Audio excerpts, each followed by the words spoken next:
Muy buen día, amada iglesia. Quiero que oremos en este momento, ¿sí? La palabra de Dios va a ser expuesta, así que te pido a que puedas cerrar tus ojos y le entregues al Señor en oración todo lo que Él nos va a enseñar en esta mañana, ¿sí? Amado Padre, gracias te doy, Señor, primeramente por darme la oportunidad de dirigirme a tu pueblo, a tu iglesia, Señor, porque es un privilegio para mí hacerlo, pero también una gran responsabilidad, Señor. Ayúdame a que todo lo que hables, Señor, sea guiado por tu Espíritu Santo y que puedas tú mismo, Señor, por medio de tu Espíritu Santo, morando en cada uno de mis hermanos y mis hermanas en este lugar, ilumines tu palabra, Señor, para poder comprenderla, entenderla a cabalidad, Señor, y poder salir de acá siendo ministrados por ella, Señor. En el nombre poderoso de Jesús, amén y amén. Bueno, como iglesia nosotros lo mejor o lo que más debemos hacer es centrarnos en la vida, la predicación de nuestro Señor Jesucristo. Hoy vamos a ver un evento muy interesante, una conversación entre Jesús en Lucas 19, versículo 1, uno de los encuentros que tuvo Jesús o evangelismos personales que Él hizo, lo hizo con este personaje tan conocido, ¿sí? Lo hizo con Nicodemo, con la mujer samaritana, con el joven rico y con este gran personaje donde Él, en este relato de Lucas 19, el versículo 10, el final de ese relato, pero es el hincapié del por qué voy a dar este mensaje sobre lo que hizo Jesús con este publicano llamado Zaqueo. Porque en este versículo 10, Él demuestra cuál es el objetivo de la misión del Mesías prometido. ¿Por qué Jesús se encarnó y vino a la tierra? Bueno, Él se encarnó y vino a la tierra porque el Hijo del Hombre vino para buscar y salvar lo que se había perdido. Esa es la misión de la encarnación. Él vino a la tierra, se encarnó, tuvo un cuerpo como el nuestro, asumió nuestra naturaleza humana para poder salvarnos a nosotros, para poder buscar y salvar todo lo que estaba perdido, y cada uno de nosotros somos eso, ¿verdad? De hecho, desde Génesis 3, versículo 8, Dios está en esto. A partir de que el hombre pecó, Dios busca al pecador y no es al revés. No hay pecador que busca a Dios, es Dios el que promueve esa búsqueda y esa salvación, porque si dependiera de nosotros no lo pudiéramos hacer nunca, porque no queremos y tampoco podemos. Génesis 3:8 dice: y oyendo la voz de Jehová de Dios que se paseaba en el huerto, esto fue después de que pegaron a Adán y Eva, al aire del día, y el hombre y la mujer se escondieron de la presencia de Jehová Dios entre los árboles del huerto. El versículo 9 dice: mas Jehová Dios llamó al hombre y le dijo: ¿dónde estás tú? Desde entonces Dios busca a los pecadores, y eso es una bendición, hermano, hermana. Entender que Dios mismo nos está buscando, que Dios mismo propició para pagar por nuestros pecados, es una bendición que debemos de reconocer, y eso nos va a hacer amarle mucho más a Él. Ezequiel 34:16 es uno de los textos más hermosos donde Dios declara una vez más esto. Dice: yo buscaré a la perdida y haré volver al redil la descarriada, vendaré a la perniquebrada y fortaleceré a la débil. Dios es un Dios que busca. Él no está aislado allá arriba esperando de que por algún motivo nosotros hagamos algún esfuerzo o nos portemos tan bien que le podamos encontrar a Él. Él sabe que eso es imposible. Entonces Él tomó el primer lugar, Él motivó esto, Él hizo que nosotros nos acerquemos a Él, porque de otra manera iba a ser imposible, hermano. Romanos 3:11 dice que no hay quien entienda y no hay quien busque a Dios. ¿Cuántos hay que buscan a Dios? Pablo no se equivocó. Lo que Pablo escribió a la iglesia de Roma es inspiración del Espíritu Santo, es revelación del Espíritu Santo para él, y él dice que no hay quien busque a Dios. Ahora hay personas que, entre comillas, buscan cosas de Dios. Por supuesto, ¿quién no quiere ser bendecido por Dios? ¿Quién no quiere ser amado por Dios? Por supuesto. Pero realmente buscar a la persona de Dios, entendiendo que solo esa persona puede perdonarme mis pecados, eso nadie busca. Y Dios dice que el que nos acerca de esa manera no le va a encontrar a Él. Debemos acercarnos con un corazón humilde, buscando, entendiendo de que Él va a perdonar nuestros pecados, no las añadiduras. Esa es la historia de la Biblia, que Dios busca a las personas. Él vino a buscar y a salvar lo que se había perdido, los pecadores que cada uno de nosotros somos y estábamos condenados. No es que hicimos algo para estar condenados, nacimos con una naturaleza que nos lleva a la condenación. Por eso Jesús mismo le explicó a Nicodemo en Juan 3, ¿verdad? Que no había forma de que un ser humano sea salvo si no naciere de nuevo, si no obtuviera una nueva naturaleza. Porque no es por la bondad o por lo bien que te puedas portar o por los rituales religiosos que puedas hacer. Eso no alcanza, es imposible por medio de eso. Por eso Él vino a buscar y a salvar. Y Él tenía que hacer esto, porque a nosotros no nos iba a alcanzar con lo que nosotros podemos hacer. Es imposible, no tenemos las ganas ni la capacidad de hacerlo. Efesios 4:17 dice: esto pues digo y requiero en el Señor. Esto es lo que Dios hablaba a través de Pablo a la iglesia de Éfeso, ¿sí? Y Dios decía a través de Pablo: esto pues digo y requiero en el Señor, que ya no andéis como los otros gentiles.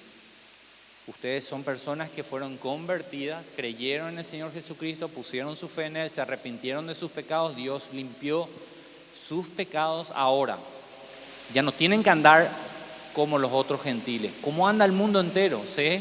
¿Y cómo anda el mundo entero, Pablo? Ellos andan en la vanidad de su mente, dice. El 18, tienen el entendimiento entenebrecido. Escuchen bien la radiografía de una persona que no nació de nuevo. Esta es la radiografía de cada ser humano que pisó la faz de la tierra, a excepción de Jesucristo. Antes de nacer de nuevo, por supuesto, ¿verdad? Tenemos el entendimiento entenebrecido, estamos ajenos a la vida de Dios por la ignorancia que nosotros hay. ¿Y por qué está la ignorancia? Porque nuestro corazón es un corazón de piedra. Por eso Dios en Ezequiel prometió que Él mismo quitaría el corazón de piedra y nos daría un corazón de carne, porque nosotros no lo podíamos, no queremos hacerlo, no podemos hacerlo. Entonces Dios promovió y Dios hace eso en cada pecador. Él cambia nuestro corazón de piedra por el de carne, porque nosotros no podemos hacerlo. Y escuchen bien, ahora, cada vez que ocurre eso, cada vez que una persona, como la persona que estuvo ahí, dijo: me arrepiento de mis pecados, cada vez que una persona reconoce eso, hay gozo en los cielos. Nada produce más gozo en el cielo que un pecador arrepentido. Nada, nada. En Lucas, en el capítulo 15, Jesucristo mismo contó 3 historias sobre el gozo que hay en el cielo cuando un pecador se arrepiente. ¿Sí? En el versículo, las 3 historias son: primero la oveja perdida, después la moneda perdida y después está la historia más larga, que es el del hijo pródigo, el hijo perdido. Y en cada una de esas historias, por más corta que sea, Dios muestra por medio de un versículo cuán gozoso está el cielo cuando un pecador es restaurado. El 15:7, por ejemplo, en el último versículo de la historia de la oveja, dice: os digo que así habrá más gozo en el cielo por un pecador que se arrepiente que por 99 justos que no necesitan de arrepentimiento. Ahora yo te pregunto: ¿hay algún justo en la tierra? Hace 2000 años vino la única persona justa, después el resto no hay justo ni aún uno, dice ya Romano. Entonces las personas que se autoperciben justas no generan ningún gozo al cielo. Ningún gozo genera una persona que dice: bueno, pero yo soy buena luego, yo hago cosas bien, yo no le hago mal a nadie. Se autoperciben justa. Esa persona no va a generar ninguna alegría al cielo. Ninguna. Lastimosamente, sí. La siguiente historia, la de la moneda perdida, en el versículo 9, dice: y cuando la encuentra, reúne a sus amigas y vecinas diciendo: gozaos conmigo porque he encontrado el dracma que se había perdido. Así os digo que hay gozo delante de los ángeles de Dios por un pecador que se arrepiente. Y después tenés la historia más larga, ¿sí? La del hijo pródigo, que también es el mismo caso, solamente que es un poco más extenso y tiene mucho más contenido. Pero el versículo 32 dice: más es necesario, cuando el padre le confronta al hijo mayor, que estaba protestando porque el padre se gozaba de que este hijo gastó todo y ahora vino, ¿por qué te gozás? Esto simbolizaba lo que el pueblo judío, ¿sí? Que no podía entender que los gentiles puedan ser salvos. Entonces el padre le confronta al hijo y le dice: mas era necesario hacer fiesta y regocijarnos, porque este tu hermano era muerto, así como cada uno de nosotros. Efesios dice que estaban muertos en nuestro delito y pecado, ¿verdad que sí? Y Él nos dio vida juntamente con Cristo, por gracia somos salvos. Así como este hijo pródigo estaba muerto, dice después, y ha revivido, se había perdido y es hallado. Hay gozo en los cielos, hermano, hermana, cuando un pecador se arrepiente y reconoce su condición de pecador. Ahora, cuando Dios busca a ese pecador, el pecador responde. Por eso hay versículos como Proverbios 8:17 que dice: los que me buscan diligentemente me encontrarán. Porque cuando Dios busca al pecador, el pecador responde a ese llamado es absolutamente irresistible. Cuando Dios llama a tu corazón, quita el velo de tus ojos, podés ver quién sos vos realmente y ver la cruz de Cristo y darte cuenta de lo que Cristo hizo en la cruz realmente por vos y por mí, algo personal, murió por mis pecados. Cuando yo asimilo eso, eso es obra de Dios en el corazón del pecador. Y entonces vos respondés también, por supuesto, como Isaías 55:6 también dice: buscad al Señor mientras puede ser hallado. Cuando Él empieza a buscarte, hermano, hermana, tú podés aguantar las ganas de buscarle también a Él. Ahora, en lo que la religión, en todas las religiones, a excepción de la verdadera, que es la cristiana, todas las religiones te dicen que vos tenés que buscarle a Dios y tenés que portarte tan bien que Dios va a responder a eso. Vos tenés que tener un nivel de moralidad o de rectitud de vida para que Dios pueda de alguna manera recibirte, pero no es así como funciona. Porque Jesús dijo en Lucas 5:32: yo no he venido a llamar a justos. Y gracias a Dios por eso, hermano. Hermana, si Él venía a llamar a justos, ninguno iba a responder. Y Él dice: sino a pecadores al arrepentimiento, porque no hay justos, sino solo pecadores. Ahora, que el pecador vaya al arrepentimiento es una obra y es un milagro, es el milagro más grande que el Espíritu Santo hace en el corazón de una persona. La convierte, ¿sí? Le da una nueva naturaleza, le da vida espiritual a la persona que estaba muerta en sus delitos y pecados. Y eso es lo que hace el Señor.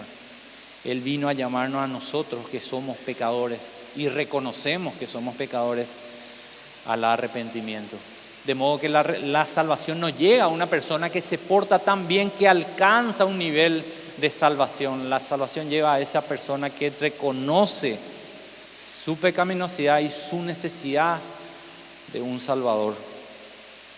Ahora volvamos al Lucas 19, versículo 1. Y vamos a ver un poquitito la historia del encuentro evangelístico que tuvo Jesucristo con Zaqueo. Jesús venía del sur, desde Galilea, iba a Jerusalén. Esto es previo a la entrada triunfal de Jesús, su última semana en Jerusalén. Él iba para la Pascua, ¿sí? Sería más o menos sábado o viernes, ayer o anteayer, si ponemos que el próximo sábado es Pascua.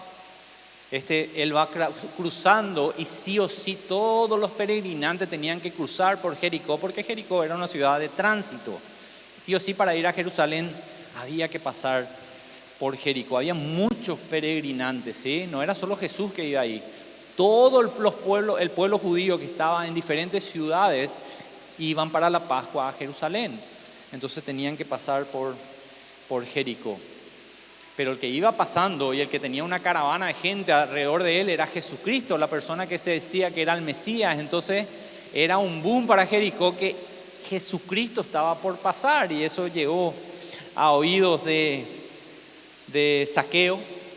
Por eso Zaqueo se preparó de esa manera, ¿sí? Este encuentro que ocurrió ahí no fue un encuentro fortuito, fue un encuentro premeditado por el Señor desde antes de la fundación del mundo para encontrarse con Zaqueo y regalarle esa salvación. En Lucas 18, un capítulo antes, ¿sí? Vemos el evento cuando Jesús se encontró con el joven rico. ¿Te acordás de ese evento? El joven rico se acercó a Jesús, le dijo todas las cosas que él cumplía. Jesús le dijo: ok, vos cumplís la ley, te doy 5 mandamientos, ¿los cumplís? Y él, en vez de darse cuenta que no lo hacía, él decía, bueno, externamente lo cumplo, nadie puede acusarme de eso. Así como Pablo, nadie podía acusarle a Pablo de romper la ley judía. Él era irreprensible, decía, externamente.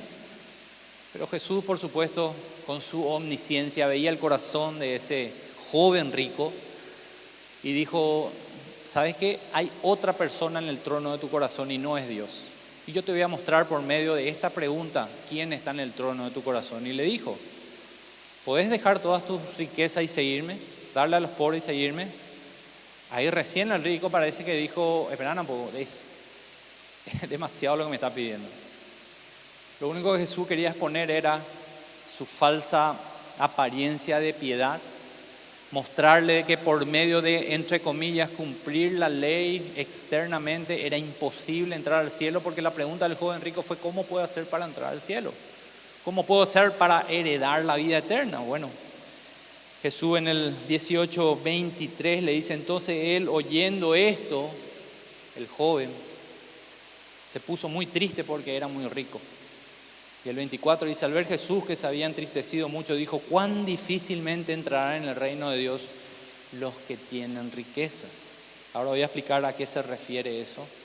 El 25, porque es más fácil, y pone un ejemplo de algo, de una imposibilidad, una exageración. ¿Cómo hago para meter un camello por el ojo de una aguja? Es imposible. Es más fácil hacer eso, dice Jesús, que un rico que ama sus riquezas pueda entrar al reino de Dios. Y el 26 dice que los que oyeron esto dijeron, eran sus discípulos los que estaban oyendo eso, se codearon cuando Jesús dijo eso y dijo, che, entonces ¿quién va a entrar al reino de los cielos? Si un rico, que entre comillas para esa cultura simbolizaba la bendición de Dios sobre él, por eso tenía riquezas, si esa persona que en teoría tiene la bendición de Dios no puede entrar al cielo, entonces ¿quién va a entrar al cielo? Y ahí Jesús le dice la famosa frase, muy mal interpretada muchas veces, y él dijo, lo que es imposible para los hombres es posible para Dios. ¿Qué es imposible para los hombres? Salvarse a sí mismos. Por eso Dios tuvo que salvarnos, porque eso sí es posible para Dios, salvar a un pecador. No es posible para ese rico pecador por sí solo entrar al reino de los cielos, ¿sí? Porque es más fácil meter un camello. Ahora, ¿se pueden salvar una persona que tiene mucho poder adquisitivo? Claro que sí. Si su amor no está en eso, por supuesto que puede salvarse. De hecho, ahora vamos a ver una persona que fue salva y era una persona rica. Lucas 19:2, otra vez dice, y sucedió que un varón llamado Zaqueo, que era jefe de publicanos, ¿y qué dice? Y rico. Este era rico. Y vemos al final de la historia que este sí se salvó. Este es el comienzo de la historia, ¿sí? Donde Jesús va a buscar y salvar un jefe de los publicanos o de recaudadores de impuestos. Y esto era, ¿por qué era único que él salve a esta persona? Porque los recaudadores de impuestos en esa cultura eran las personas más odiadas por los judíos. Porque ellos eran judíos que transaron con la gente que gobernaba sobre los israelitas en ese tiempo, que eran los romanos. Ellos hicieron un negocio con los romanos para cobrar impuestos a sus propios hermanos. Eso era una traición para los judíos, era algo horrible, era lo peor que te puedan decir, que sos un publicano o un recaudador de impuestos. Era uno de los trabajos más degradantes para los judíos, ¿sí? De hecho, era muy productivo para la persona, ¿sí? Ellos compraban franquicia de los romanos y por medio de esa franquicia él tenía la potestad de cobrarle impuestos a todo el pueblo judío. Imagínense, era totalmente, extorsionaban por medio de eso a sus propios hermanos, ¿sí? Y como Jericó era una ciudad de paso, en el tiempo de la Pascua era un tiempo donde se recaudaba muchísimos. Y estos publicanos o Zaqueo y sus secuaces, porque él era jefe, ni siquiera él era el único que cobraba, él tenía otra vez personas que cobraban por él, por eso era rico. Él extorsionaba a las personas judías que venían de otros pueblos. Venía una persona con su carro y le decía, ok, vamos a tomar impuestos. ¿Cuántas ruedas tiene tu carro? 4. Tenés impuesto por 4 ruedas, tenés impuesto por 2 ruedas, tenés impuesto por un animal, por 2 animales. ¿Qué traes ahí? Grano de trigo, tenés impuesto por grano de trigo. Así era una cosa horrenda, ¿verdad? Y la gente tenía que pagar. Y Zaqueo estaba rodeado de matones que le ayudaban a cobrar porque nadie te iba a dar si vos le ibas y le pedías por favor. Él se rodeaba de gente de su misma calaña, era un tipo de mafia para la época. Por eso esas personas eran tan odiadas, ¿sí? Se rodeaban de matones, lo que provocaba que también esos matones se rodeaban de prostitutas. Entonces ese era el grupito en el cual Zaqueo pertenecía. Por eso era aborrecido por sus hermanos. Vuelvo a repetir, y sucedió que un varón llamado Zaqueo, que era jefe de publicanos, ¿sí? Él era jefe de publicano, estaba en la cúspide de esa profesión odiada por sus hermanos. Pero en toda esa corrupción que él vivía, en todo ese menester en que él estaba día a día rodeado de ese tipo de personas, vemos por lo que él hizo, de que hubo algo tal vez en su corazón, hubo una curiosidad hacia esa persona que pasaba por Jericó yendo a Jerusalén, llamado Jesús, porque la gente hablaba de que esa persona era el Mesías, estaba interesado en Jesús. Por eso el versículo 3 dice, procuraba ver quién era Jesús. ¿Era curiosidad nada más? Por supuesto que era curiosidad. ¿Había algún anhelo en su corazón de búsqueda de perdón de sus pecados? La Biblia no nos dice que es así. Podemos asumir por lo que ocurrió que es así. Pero sí había un interés en él, en ver quién era Jesús. Pero, dice, no podía a causa de la multitud, pues era pequeño de estatura. Versículo 4 dice, y corriendo se adelantó a la procesión en la cual venía Jesús. Se adelantó corriendo delante y subió a un árbol de sicómoro para verle, porque había de pasar por allí. ¿Sí? Se sube a un árbol. Ahora, entiendan bien el contexto. Esta persona era odiada por el pueblo y sabía que era odiado por el pueblo. Él aceptó ser un traidor para los judíos y hacerse rico. Ok, acepto, soy un traidor. Él venció la vergüenza de exponerse públicamente a todas las personas que estaban ahí con tal de verle a Jesús.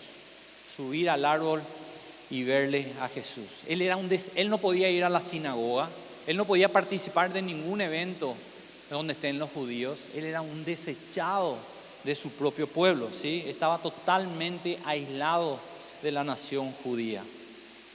Y el versículo 5 es impactante porque Jesús habla y dice, cuando Jesús llegó a aquel lugar, mirando hacia arriba, le vio y le dijo, Zaqueo. Ahora, ¿quién le dijo a Jesús que era Zaqueo, Zaqueo? Nadie, ¿verdad? Otra vez Jesús mostrando su omnisciencia, mostrando su parte divina. Él le dijo y le llamó a este pecador por su propio nombre. Le dijo Zaqueo. Imagínense para la gente que estaba alrededor, viendo a Jesús, y todos se dieron la vuelta y vieron que era Zaqueo, el recaudador de impuestos, que estaba en el árbol. Y la gente diciendo, pero si vos sos el Mesías, ¿cómo le vas a llamar? Vos no sabés lo que es Jesús. No sabés quién es esa persona a la cual vos le estás llamando. ¿Y qué le dice? Date prisa, desciende, porque hoy es necesario que pose yo en tu casa. Zaqueo jamás se hubiese imaginado que Jesús, aquel del cual dice la gente que es el Mesías, iba a venir a su casa a posar. Posar significa que va a pasar la noche, ¿sí? No es me voy y conozco tu casa. Es pasar un tiempo dentro de su casa. Porque hoy es necesario que yo entre en mi casa. Esto no es una sugerencia, no es una consulta. Che, Zaqueo, ¿será que puedo entrar en tu casa? Esta es una orden, es un mandato del Creador del cielo y la tierra. Le dijo, Zaqueo, hoy voy a entrar a tu casa. Y es necesario, cada vez que usa la palabra necesario en Juan, en los evangelios, Jesucristo o el relator de ese evento, cuando dice es necesario, quiere decir que está dentro del plan y propósito soberano de Dios, en este caso para salvar a Zaqueo.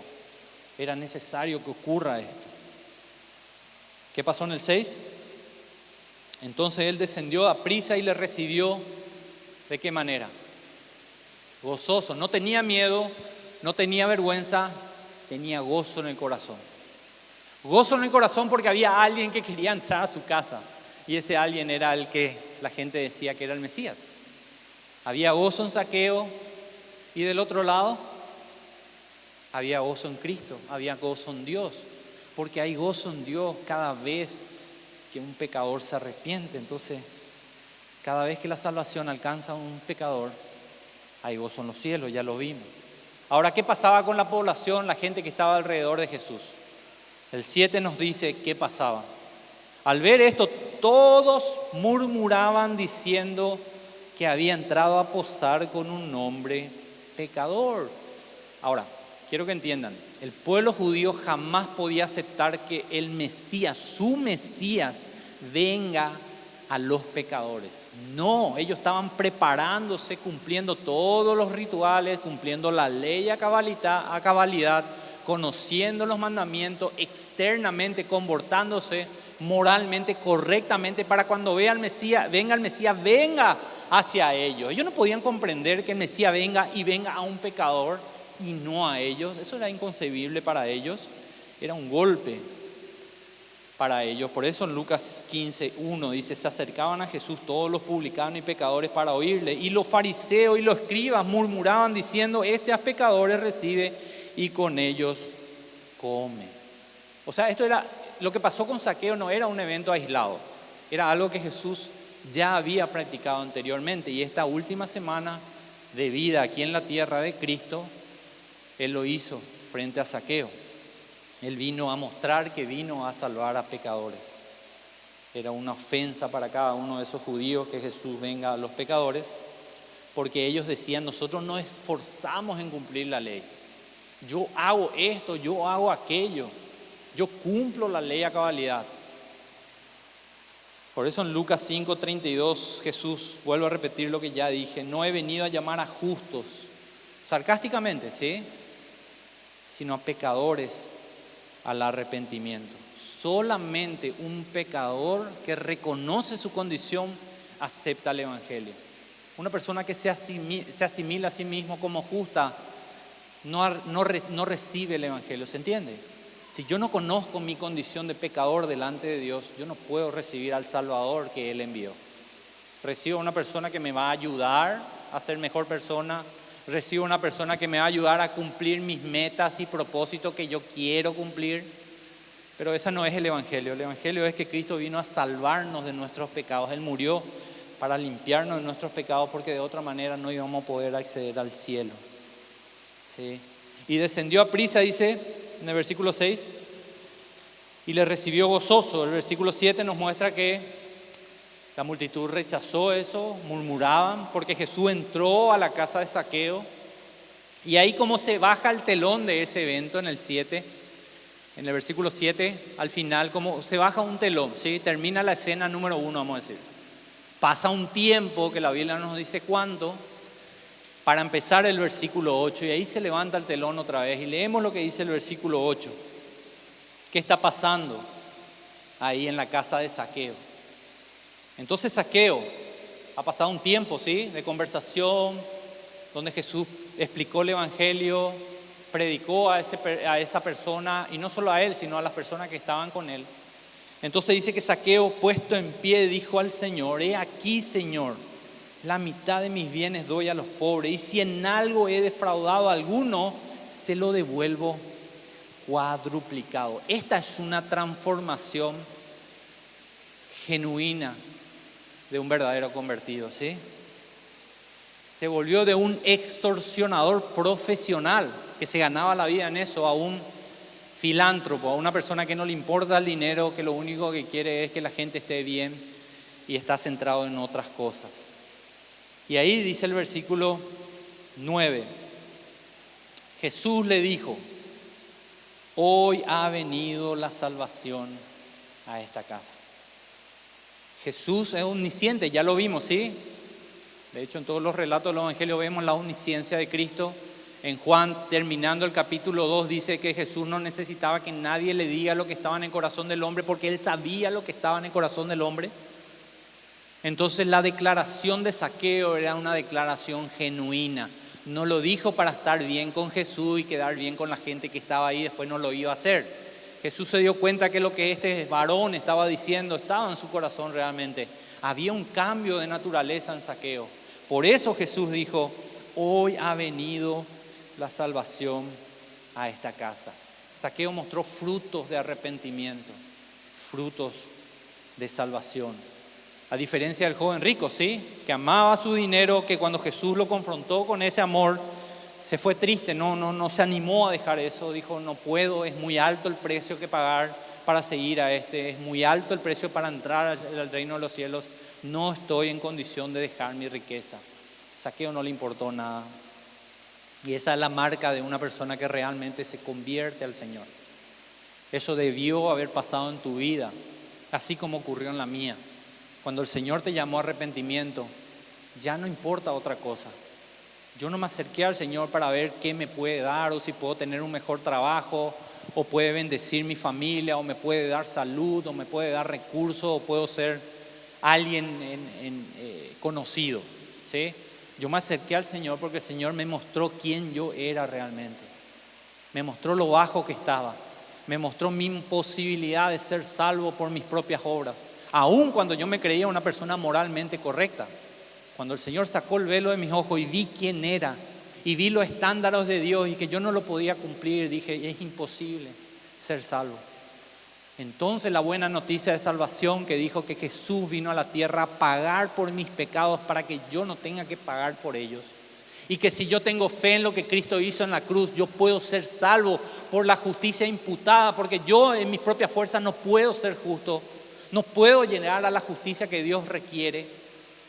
Y cuando Dios dice que por medio de la vida y la muerte y la resurrección de su Hijo Jesucristo, yo puedo acceder a la justicia que necesito para ser llamado hijo de Él, creí en eso. Y el Señor, por supuesto, hizo un cambio en mi vida. Empecé a amar las cosas que Dios amaba, empecé a aborrecer las cosas que Dios aborrecía. Empecé a aborrecer mi pecado, y eso es de manera gradual, ¿sí? Eso vamos creciendo en santificación. Conforme vamos conociéndole a Él, vamos amándole más, vamos queriendo más conocerle a Él, vamos amándole y obedeciéndole más, y eso va creciendo. Se va mostrándose al exterior, pero en el interior ya hubo el cambio. Cuando Él dice que en la medida que Él podía, Él quería deshacer su pecado, eso muestra un arrepentimiento genuino. Si pudiera volver atrás y no haber hecho, dicho, visto o oído lo que oí en mi pasado, si pudiera hacerlo, haría. Zaqueo mostró ese arrepentimiento genuino y dice, si en algo he defraudado a alguno, y probablemente esta persona defraudó, no a alguno, a muchas personas. Pero él dijo, si en algo he defraudado en alguno, se lo devuelvo cuadruplicado. Ahora, a este ritmo, dando la mitad de mi riqueza a los pobres y de la otra mitad devolviendo cuadruplicado a la gente a la cual estafé, lo más probable es que Zaqueo se iba a quedar sin nada. ¿A ustedes piensan que a él le importó eso? No le importó, ya no le importó, su corazón no estaba ahí. Por eso Jesucristo vio que hubo una transformación en su corazón. Por eso Jesucristo dijo que la salvación vino a ese lugar.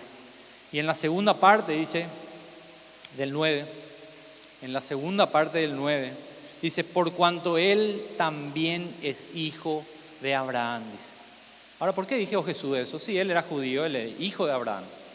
¿Sí? Descendiente de Abraham, es judío. Ahora, ¿por qué? Bueno, Pablo nos va a enseñar en Romanos por qué Jesucristo dijo que él era un hijo de Abraham. Porque era de sangre, claro que sí, pero no espiritualmente. Romanos 2:28 dice, pues no es judío el que lo es exteriormente, ni es de la circuncisión la que se hace exteriormente en la carne, sino que es judío el que lo es en lo interior, en la circuncisión, y la circuncisión es la del corazón, en espíritu y no en letra, no en lo que diga tu cédula. ¿Sí? 99% de los que estamos acá no tenemos descendencia judía, ¿verdad? Y no por eso no somos herederos de la promesa de Él. Gálatas 3:29 dice Pablo mismo otra vez, y si vosotros sois de Cristo, ciertamente el linaje de Abraham sois, y herederos según la promesa. Porque la promesa no es para los judíos como nación, es para los hijos de Abraham que son por la fe. Porque Abraham fue heredero de la promesa por la fe. Y esto es lo que no podían comprender los judíos, esto es lo que Pablo aclaró en Gálatas, en otras cartas también, para que ya no la iglesia que se formó, la iglesia primitiva, ya no empiece a menospreciar a los gentiles porque no eran gentiles, quería circuncidarle a los gentiles para que sean parte de la iglesia.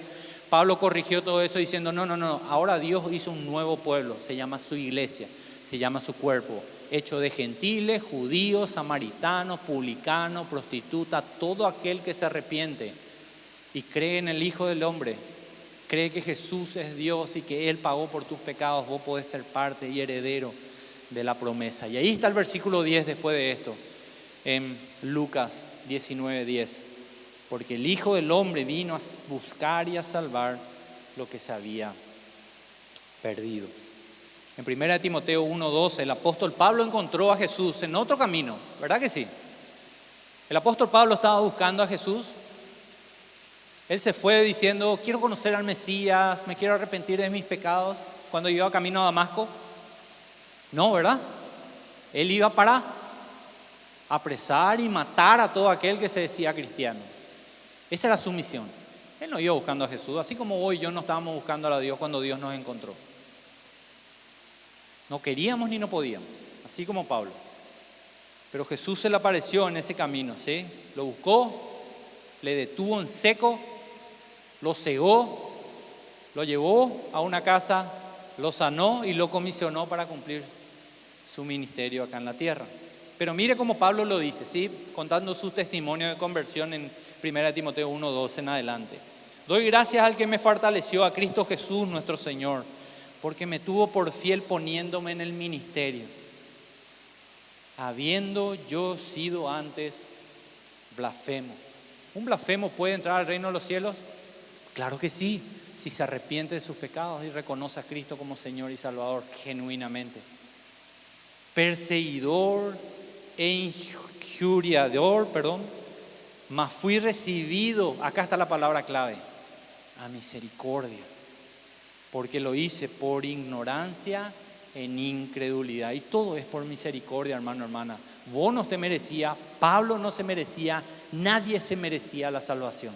Es por gracia, por misericordia de Dios. 14. Pero la gracia de nuestro Señor fue más abundante con la fe y el amor que es en Cristo Jesús. Y escuchen lo que dice el 15. Palabra fiel y digna de ser recibida por todos. ¿Cuál es, Pablo, la palabra fiel y digna de ser recibida por todos? ¿Cuál es el mensaje? Que Cristo vino al mundo para salvar a los pecadores, de los cuales, decía Pablo, yo soy el primero o el mayor. Yo sé que Jesús vino a salvar a pecadores porque me salvó a mí, que soy el peor de todos. Eso es lo que decía Pablo. Ese es el corazón que recibe salvación, el corazón que reconoce su necesidad de salvación. De otra manera, hermano, simplemente participás de una religión. 16. Pero por esto fui recibido a misericordia. Esa fue la razón por la cual fue salvo. ¿Cuál? Para que Jesucristo mostrase en mí, el mayor pecador, decía Pablo, Él primero toda su clemencia, toda su misericordia, su bondad, su amor, su perdón. Nos mostró en Pablo el peor de todo de su época. ¿Para qué? Para ejemplo de los que habían de creer en Él. Eso soy vos y yo, que vemos el ejemplo de Pablo escrita en las páginas hermosas de nuestra Biblia. ¿Y por qué se quedó el ejemplo ahí? ¿Para hacerle pasar vergüenza a Pablo por ser un blasfemo? No, se quedó para mostrar el amor de Dios por los pecadores. El amor y la restauración que puede haber cuando Dios realmente cambia tu corazón y te da la salvación que vos no podés heredar ni ganar. Pablo era la prueba viviente de que Dios podía salvar al peor de los pecadores. Por eso su relato de salvación se repite 6 veces en el Nuevo Testamento. ¿sí? En Hechos 9, 22, 26, Gálatas 1, 2, Filipenses 3, Pablo repite su conversión, muestra cómo el Señor lo sacó de las tinieblas y lo llevó a la luz admirable. Y eso merece alabanza, dice. Por eso el 17 da una pequeña doxología y dice: por tanto, el Rey de los siglos, inmortal, invisible, al único y sabio Dios, sea ¿qué cosa? El honor, la gloria por los siglos de los siglos. Amén. Da una alabanza a los cielos. Pablo no se aguantó. Acordándose de su conversión, no se aguantó, diciendo: toda la gloria es para el Señor. Yo no merecía nada. Merecía el infierno por mis pecados. Y Él me salvó, me restauró. Así que Dios está realmente en por poner una palabra, negocio de salvar a los pecadores. Romanos 5:8 dice: cuando éramos aún pecadores, o cuando éramos aún buenos, ya estábamos a punto de ser tan buenos, Cristo murió para darnos el empujoncito. No, éramos pecadores, muertos en nuestro delito y pecado, y ahí, en esa condición, Cristo murió por nosotros. ¿Cómo no darle gloria a nuestro Señor y Salvador? Cuando éramos enemigos de Él, Él murió por nosotros. Él murió para salvar a los pecadores y los impíos. Y esto es exactamente lo contrario que la religión enseña. La religión te enseña: tenés que portarte bien, tenés que hacer esto y esto y esto, y tal vez vas a ser alcanzado por Dios, o Dios te va a dar una oportunidad. Pero el Evangelio es para las personas que reconocen su condición y su incapacidad de salvarse a sí mismos. Reconocen que merecían el infierno y que por gracia y misericordia de Dios Él nos convirtió en sus hijos y nos regala el cielo. Lucas 18:13, en el evento entre el rico y el publicano en el templo orando a Dios, es el evento más significativo de cómo Cristo muestra la necesidad o cómo debe estar el corazón de una persona para salir justificado delante de Dios. Decía el rico, ¿cómo oraba? Yo hice, yo cumplo, yo doy. Y el publicano dice, estando lejos, no quería ni aún alzar los ojos al cielo, sino que se golpeaba el pecho. Como Pablo, ¿verdad? Que decía: golpeo mi cuerpo y lo pongo en servidumbre, lucho con mi naturaleza pecaminosa y pongo en obediencia al Señor. Se golpeaba el pecho diciendo: Dios, la única forma de salvarme, Señor, es que vos seas propicio para mí, que vos pagues por mí, sería eso. La propiación es el pago que hizo Dios en rescate por los pecadores. La propiación es lo que Cristo hizo en la cruz. Y este pecador decía: Señor, trae algo, pagá, porque yo no puedo pagar. Yo no me puedo salvar a mí mismo. Necesito que alguien pague por mí. Sé propicio de mí porque yo soy un pecador. Y el 14 Jesús dice lo que ocurrió después con estas dos personas. Os digo que el publicano que se golpeaba el pecho, que reconocía su condición, descendió a su casa, ¿de qué manera? Justificado. Recibió la justicia imputada de la cruz antes que el otro, porque cualquiera que se enaltece como el primero, el día que te presente delante de Dios con tu currículum, con lo que hiciste, con dónde serviste, con lo bien que te portaste, te presentás delante del Señor, el Señor dice: no me sirves. Tu justicia es como un trapo de inmundicia para Él. Pero para vos y para mí, que creemos en Jesucristo y que pusimos nuestra confianza en la cruz, vamos a presentarnos diciéndole: Señor, somos pecadores, pero Cristo murió por nosotros. Él pagó, Señor. Y ahí el Padre va a ver que Cristo mora en vos y te va a decir: adelante, buen siervo y fiel, entra en el gozo de tu Señor. Y el que se humilla, el que reconoce su condición y se humilla delante de Dios, ese será el día de mañana delante del Señor exaltado. Quiero que te pongas de pie ahí donde estás y vamos a terminar. Hoy mismo, aunque seas el peor de los pecadores, hoy mismo, si el Señor te está llamando como le llamó a Zaqueo, si hoy mismo por medio de su palabra Él te está confrontando en tu corazón y te está mostrando quién sos vos delante de Él y tu necesidad de humillarte y rogar por misericordia, rogar por perdón. Hoy mismo Dios puede cambiar tu corazón. Hoy mismo Él te puede dar una nueva naturaleza. Y hoy mismo vas a empezar a amar las cosas que Él ama. Y vas a empezar a aborrecer el pecado que antes amabas. Porque tu naturaleza va a ser otra. Y yo le ruego a Dios que hoy sea el día para vos. Que hoy sea el día de tu salvación. Padre, te doy gracias por tu palabra. Gracias porque Jesús vino a salvar a pecadores como lo éramos cada uno de nosotros, Señor. Que necesitábamos que alguien pague por nosotros, Señor. Que era imposible salvarnos a nosotros mismos. Pero entendemos que la misión de Cristo, por lo cual Él se encarnó y vino a la tierra, es para justamente para que aquellos que saben que son pecadores hoy mismo reciban el perdón de sus pecados. Padre, te pido que tu misericordia sea manifiesta en conversión de personas en esta mañana, Señor.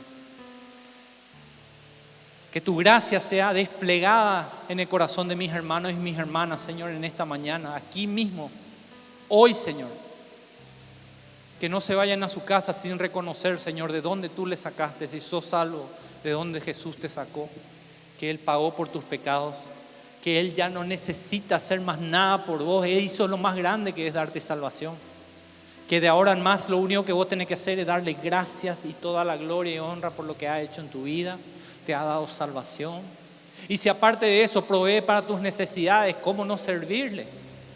Y si aparte de eso te da salud, ¿cómo no servirle y amarle más? Y aparte de eso te da una familia, un techo, trabajo o un vehículo. Pero Señor, esas son añadiduras, Señor. Pero si tenemos eso, ¿qué nos ataja para servirte, para amarte y contarle a las personas, Señor, ese mensaje de salvación tan hermoso y tan importante, Señor? Que Cristo vino para salvar a pecadores. Pero tu mensaje tiene que estar completo diciendo: y yo era el peor de ellos y Cristo me restauró. Gracias por eso, Señor. Te amamos, te bendecimos, te obedecemos porque te amamos y queremos servirte, Señor, y que a través de nosotros y de la predicación de tu evangelio, Señor, las personas aquí en Reducto, Padre, y a través de nuestras vidas sean salvas, Señor. Lleguen al conocimiento del Salvador, Señor. Que tu sana doctrina sea predicada todas las veces que este púlpito se abra, Señor, dándote la gloria al único merecedor de toda la gloria, al Rey de Reyes y Señor de Señores, al Cordero que fue inmolado para pagar por los pecados de pecadores como nosotros. Gracias, Padre, por esa salvación tan grande, Señor. Te amamos, te bendecimos y toda la gloria va a ser siempre para ti, Señor, en nuestras vidas y a través de nuestras vidas, en el nombre de Jesús. Amén y amén. Dale un fuerte aplauso al Señor. No por lo que Él va a hacer, sino por lo que Él hizo hace casi 2000 años. Hay alguien que nos visita por la primera vez. Sé que